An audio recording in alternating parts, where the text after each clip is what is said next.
Hi everybody, this is the baseball head, the amazing, spectacular, terrific, the great one, the people's champion, your host, the HUD, and this is another video on the insane asylum known as WFAN.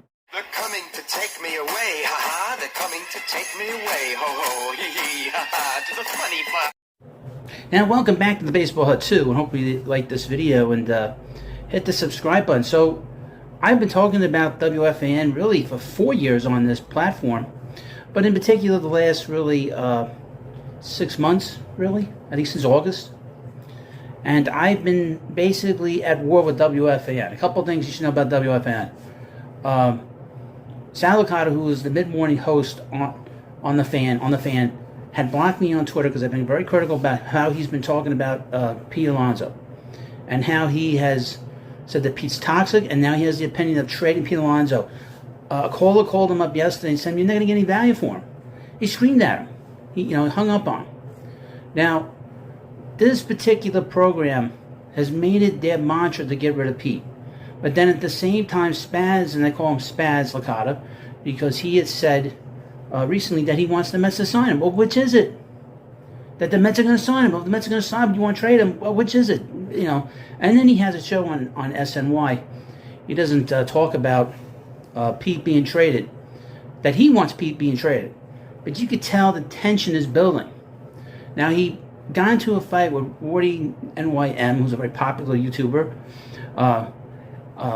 He attacked him on Twitter, on X, and because he's pissed off at me. Now, he had blocked me, like I said, and then he unblocked me, made a fool of himself. He attacked Wardy, and then he deleted the tweets that haven't had attacked Wardy. Now, other members of the fan, other employees of the fan, have been going after the Mets the last 2 days because now we got the beginning of spring training. Guys like Greg Giannotti, Chris McMonagle, the psycho killer on the fan, he's been attacking the Mets too.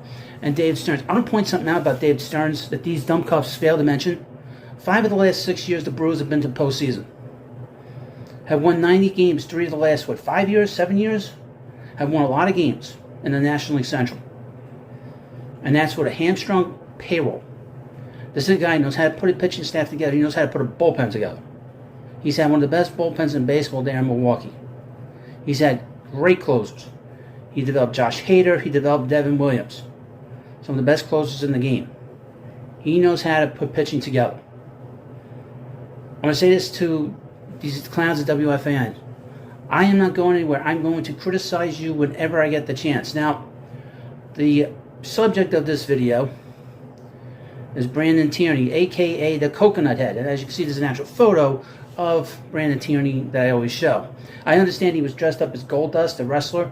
And, of course, Sal Licata was dressed up, just in his regular clothes today on Wednesday, on the fan. I guess they do a simulcast, I guess, CBS. But on Tuesday, the Coconut Head, Brandon Tierney, attacked Brandon Nimmo. And I had done a video on Tuesday talking about it. It's done really well.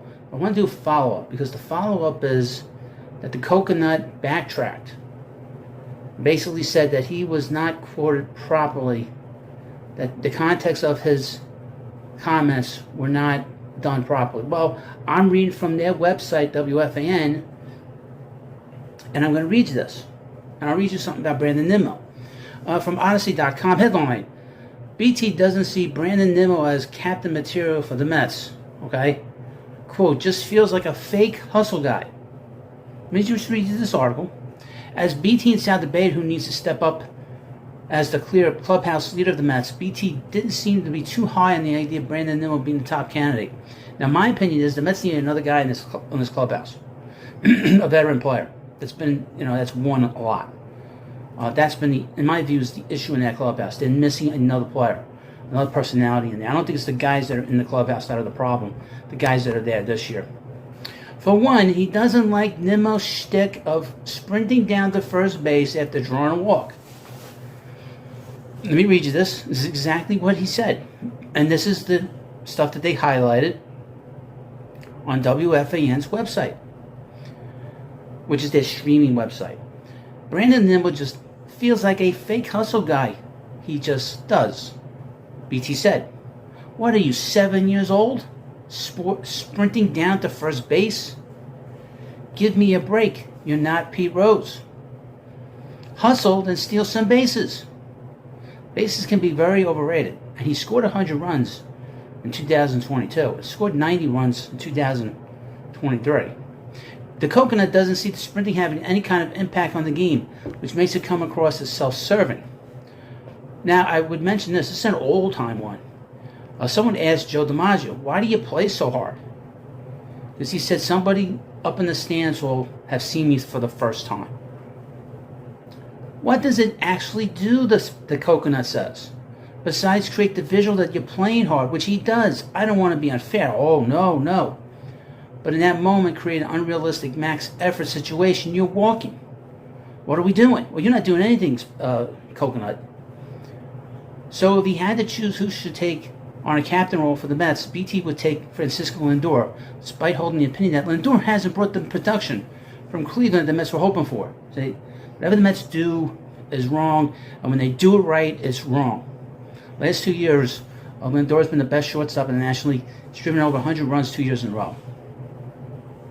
I think Lindor is the player that everybody goes to, BT said.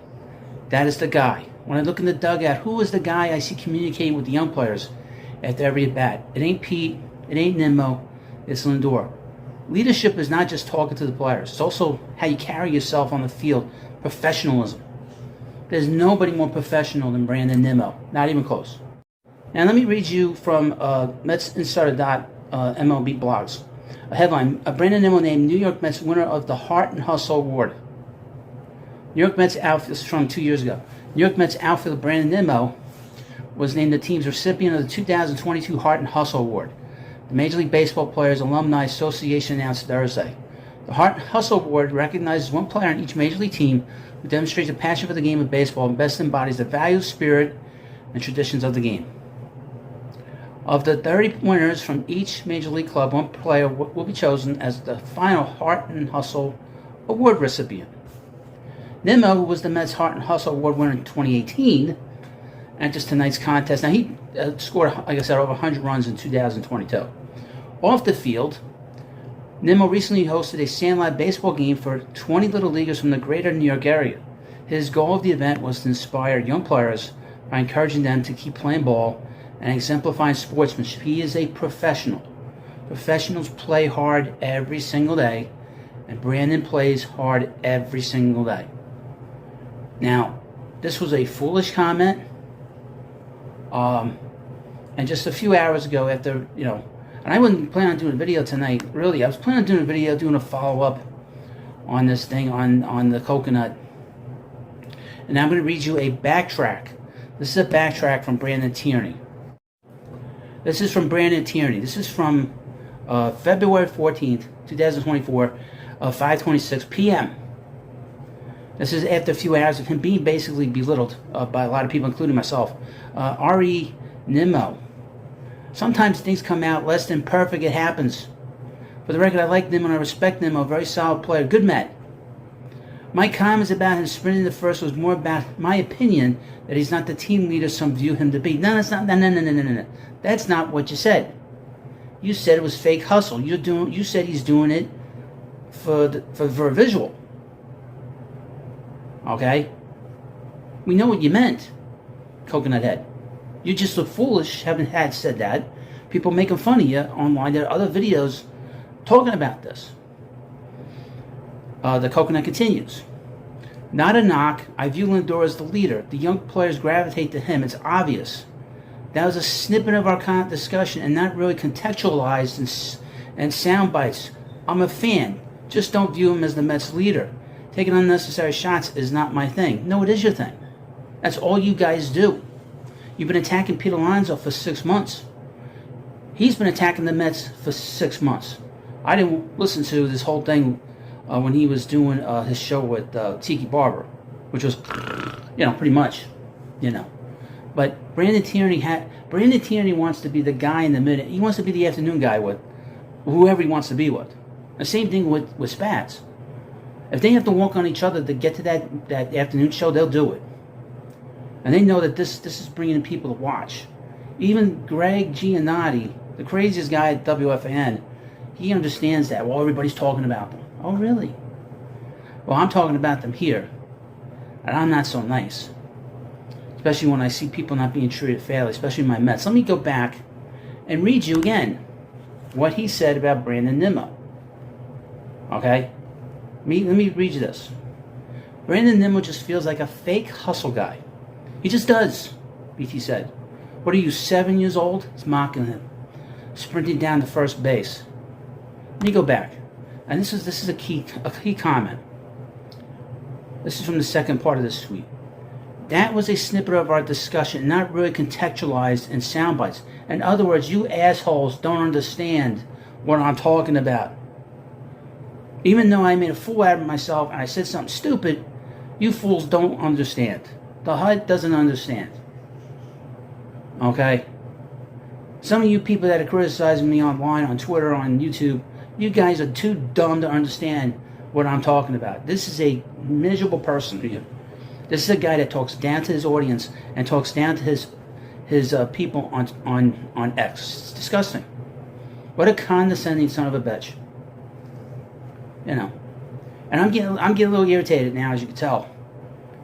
Got a little irritated on Twitter. I would mention you need to follow me at the Baseball HUD on Twitter, X, or X Twitter, and follow me, because I'm really going at them now. Because I'm tired of WFAN. I'm tired of these accounts like Frank Fleming and this other clown. What's his name? Joe and Clark. I'm tired of seeing this nonsense. David Stearns has only been on the job for what, 5 months, 6 months, and they're complaining about every move he makes. Somebody signs a minor league deal. Well, why did the Mets get him? Mets sign another player. Why they sign him? Like, whatever he does is wrong. These idiots don't understand this was a lousy free agent market. The Mets cannot afford to trade any of their young prospects. And meanwhile, they complain, like Frank Fleming complaining that the Mets are going to lose 110 games for the next 3 years because they hired Carlos Mendoza. Stupid. He's also the same guy, Frank Fleming, who said that Carlos Correa was going to win the Triple Crown last year. And that didn't happen. So, you know, your hosts is getting tired of this, and this is all nonsense. Nothing of value. Well, this channel is of value, and I do value people's opinions here. So, of course, again, I'm on Twitter at the Baseball HUD. Go in there and follow me. We'll have a lot of fun there. I just go off on them. They go crazy. So you'll laugh about it, and you'll be like, whoa, I wish I could have said that. And, of course, I say whatever I want on here. And, of course, subscribe to me here. Thank you for watching this video. And, of course, please subscribe to the Baseball HUD too. And I'll see you later. They're coming to take me away, ha-ha. They're coming to take me away, ho-ho, hee-hee, ha-ha. To the funny part.